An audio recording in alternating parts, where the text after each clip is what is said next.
All right, we are still in the month of April, so let's count our days. Ready? 1, 2, 3, 4, 5, 6, 7, 8, 9, 10, 11, 12, 13, 14, 15, 16, 17, 18, 19, 20, 21, 22, 23, 24, 25, 26, 27, 28, 29.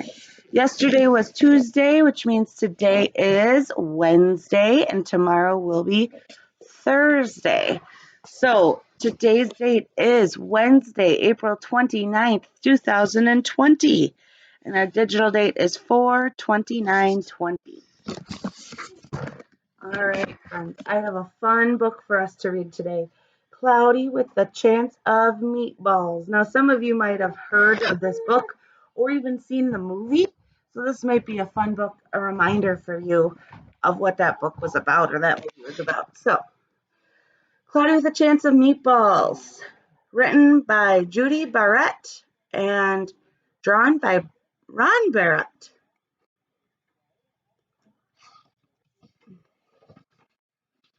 We were all sitting around the big kitchen table. It was Saturday morning, pancake morning. Mom was squeezing oranges for juice. Henry and I were betting on how many pancakes we each could eat, and Grandpa was doing the flipping. That night, touched off by the pancake incident.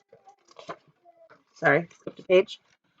Seconds later, something flew across through the air, headed toward the kitchen ceiling, and landed right on Henry. After we realized that the flying object was only a pancake, we all laughed, even Grandpa. Breakfast continued quite uneventfully. All the other pancakes landed in the pan, and all of them were eaten, even the one that landed on Henry. Look at it land on his head.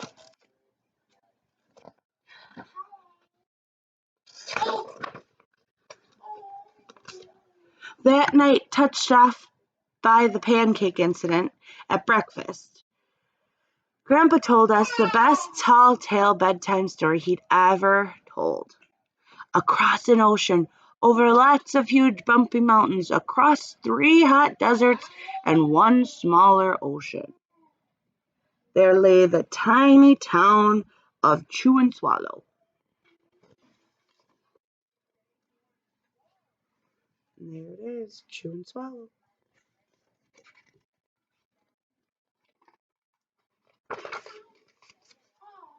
In most ways, it was very much like any other tiny town.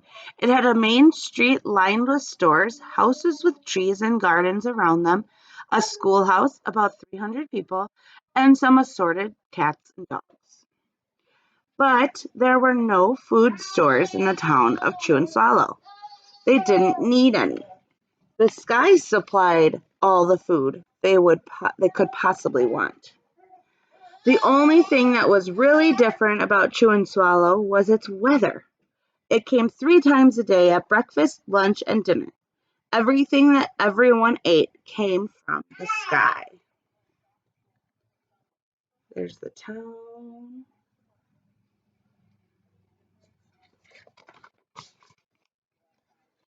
Whatever the weather served was what they ate. But it never rained rain. It never snowed snow. And it never blew just wind. It rained things like soup and juice. It snowed mashed potatoes and green peas. And sometimes the wind blew in storms of hamburgers.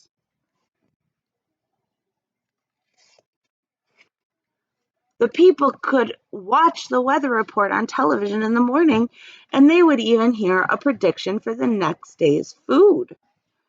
When the townspeople went outside, they carried their plates, cups, glasses, forks, spoons, knives, and napkins with them. That way, they would always be prepared for any kind of weather. If there were leftovers, and there usually were, the people took them home and put them in the refrigerators in case they got hungry in between meals.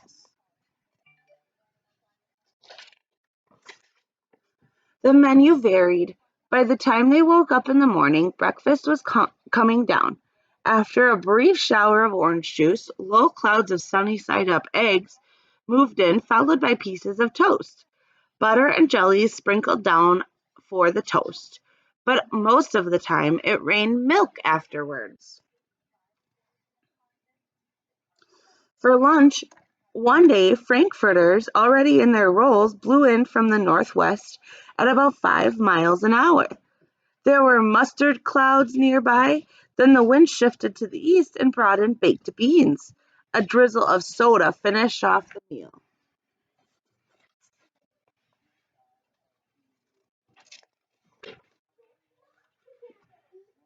Dinner one night consisted of lamb chops becoming heavy at times, with occasional ketchup.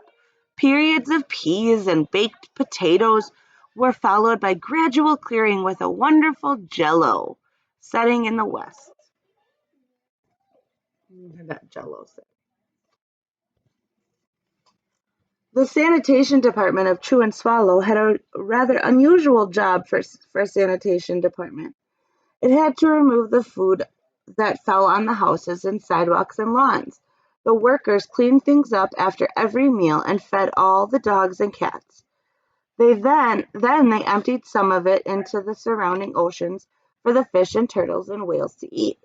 The rest of the food was put back into the earth so that the soil would be richer for the people's flower gardens.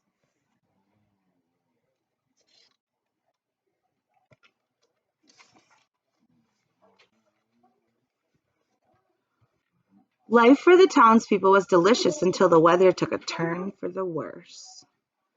Oh no.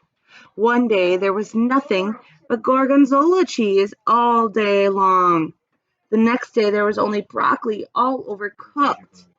And the next day there were Brussels sprouts and peanut butter with mayonnaise. Another day there was a pea soup fog. No one could see where they were going, and they could barely find the rest of the meal that got stuck in the fog.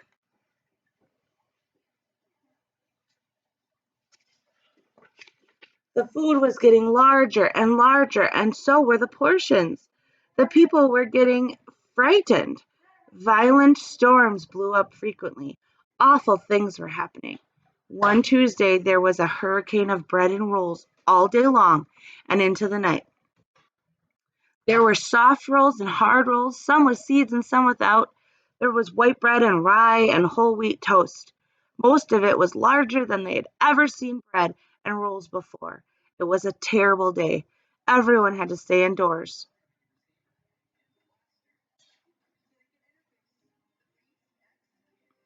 Roofs were damaged, and the sanitation department was beside itself. The mess took the workers 4 days to clean up, and the sea was full of floating rolls. To help out, the people piled up as much bread as they could in their backyards. The birds picked at it a bit, but it just stayed there and got staler and staler. There was a storm of pancakes one morning, and a downpour of maple syrup that nearly flooded the town. A huge pancake covered the school. No one could get it off because of its weight, so they had to close the school.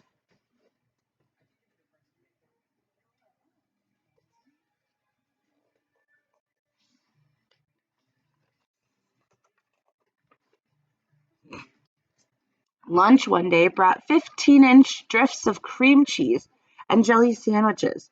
Everyone ate themselves sick, and the day ended with a stomach ache. Then there was an awful salt and pepper wind accompanied by an even worse tomato tornado. People were sneezing themselves silly and running in to avoid the tomatoes. The town was a mess. There were seeds and pulp everywhere.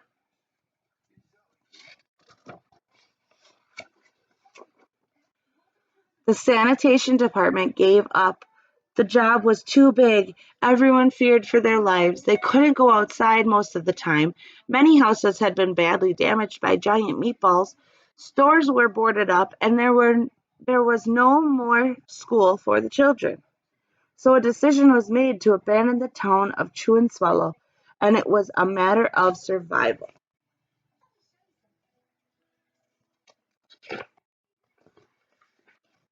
The people glued together the giant pieces of stale bread, sandwich style, with peanut butter, took the absolute necessities with them, and set sail on their rafts for a new land.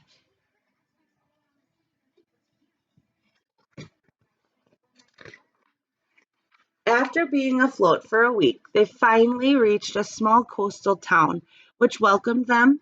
The bread had held up surprisingly well enough for them to build temporary houses for themselves out of it.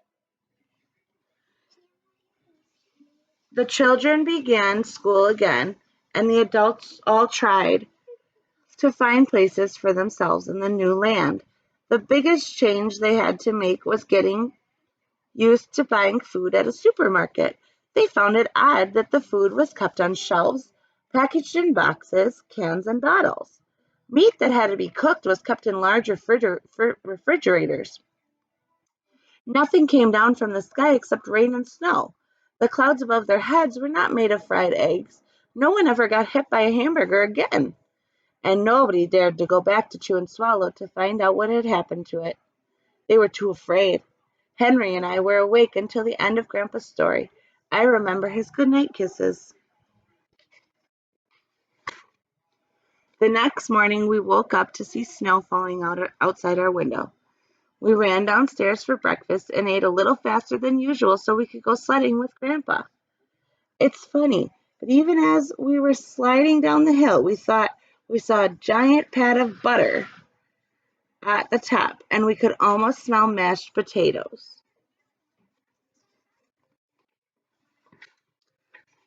The end. So for today's writing assignment, I want you to tell me, if you lived in that town, what your favorite food would be that rained from the sky or snowed from the sky or blew in, or what would happen with your favorite, what food would you want to fall from the sky? What's your favorite food? All right, and I want those pictures to be really cool. All right, so one journal entry, one math page, and you are on lesson 32. Again, it is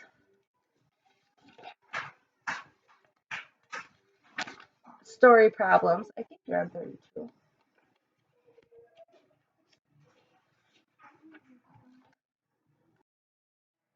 Never mind, you're on 33. How to look back. All the days are just going together. So you're on 33, and this is where you're actually going to go back to subtraction because we're kind of going back and forth here. You're going to cross out what the number in the story problem says to do. You're just going to follow that story problem. And then there is a back to where you're matching the problems to the picture. Okay? So one math page, one journal entry, one science activity. I gave it to you yesterday, so just do the weather one. And if Mrs. Reed and I decide to send out a new one today, I will send out that afterwards. But just do one science activity if you haven't done that first one yet. And then I want you to do 3 activities on Seesaw and 2 Raz Kids Raz books, okay? We have a fun day ahead of us. You guys have a fun journal entry. I can't wait to see that. I'm going to go clean out our classroom and finish that whole job.